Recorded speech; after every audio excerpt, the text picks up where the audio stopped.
So hello guys, welcome back. क्या आपको आप लोगों को पता है कि हमने कभी एआई का यूज़ करके भी कभी रेप केसेस सॉल्व किए जाते हैं? ऐसे बहुत सारे केसेस हैं जिसमें हमने एआई का यूज़ करके फेशियल रिकॉग्निशन का यूज़ करके रेप केसेस सॉल्व किए। जैसे एक केस है ग्वालियर का। इस रेप केस में जो पुलिस वाले थे उन्होंने ऑमलेट का यूज़ किया, कटिंग टेक्नोलॉजी का यूज़ करके इस रेप केस को सॉल्व किया है। इस रेप केस को ब्लाइंड रेप केस भी कहा जाता है क्योंकि जिस जो इसमें विक्टिम थी उसका ना चेहरा समझ में आ रहा था, क्योंकि उसकी मतलब पूरी बॉडी की कंडीशन बहुत ज़्यादा ख़राब थी। तो कल्प्रिट को ढूंढना बहुत ही ज़्यादा मुश्किल था। बट एक छोटा सा क्लू जो ऑमलेट था वो हम जानेंगे कैसे मिला और कैसे पुलिस ने इन्वेस्टिगेशन की और कैसे उन्होंने कल्प्रिट को पकड़ा।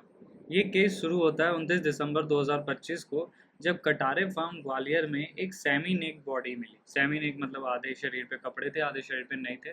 कोई भी डॉक्यूमेंट नहीं थी, कोई भी वहाँ पे था नहीं बंदा जो बता सके क्या हुआ। कोई भी लीड करने वाला कि क्या हुआ, कुछ बताने वाला कोई नहीं था।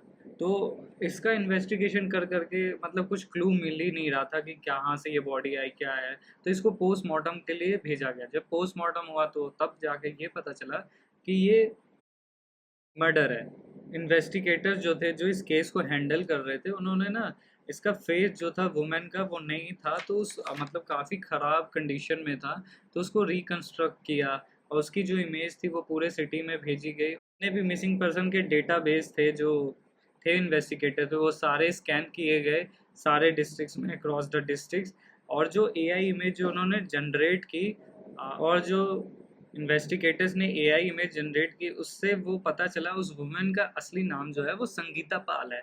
और वो तिखामगढ़ डिस्ट्रिक्ट की है, जो सेपरेट होके ग्वालियर में रह रही थी काफ़ी समय से। जो संगीता पाल थी, जब उसके कपड़ों की जांच की गई तो पुलिस को एक छोटा सा ऑमलेट का टुकड़ा मिला उसकी स्वेटर की पॉकेट से। ठीक है, वो काफ़ी बड़ा क्लू था पुलिस के लिए, काफ़ी बड़ा क्लू, क्योंकि उससे पहले ना कोई सबूत थे ना कुछ था।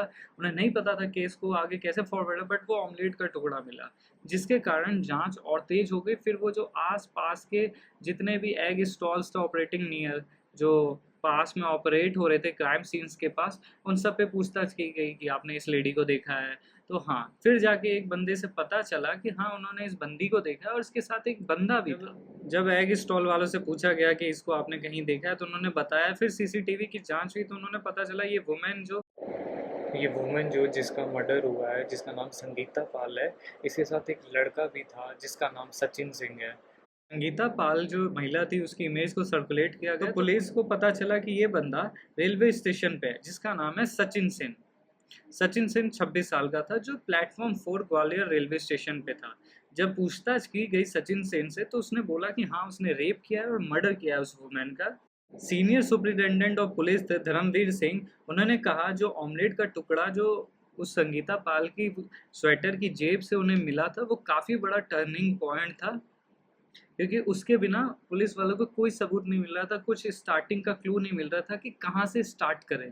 और इसका क्रेडिट जाता है सब इंस्पेक्टर सोनम रघुवंशी को, जो जिसने इस पूरे केस को लीड किया, हैंडल किया और उस अक्यूज को जो जिसने विक्टिम की ये हालत की थी, जिसने संगीता पाल की हालत की थी, उसको पकड़ने में हेल्प कर रहा है। जो सब इंस्पेक्टर है सोनम रघुवंशी, उसको फर्स्ट क्लू तब मिला जब उसने ऑमलेट पाया उस संगीता पाल की जेब में। तो आपने देखा यहाँ पे मतलब कि एक महिला थी जिसका रेप हो गया, मर्डर हो गया, उसकी लाश को एक फार्म के पास फेंक दिया गया जिसका शक्ल पहचान में नहीं आ रहा है, उसको एआई की मदद से उसका शक्ल बनाया गया।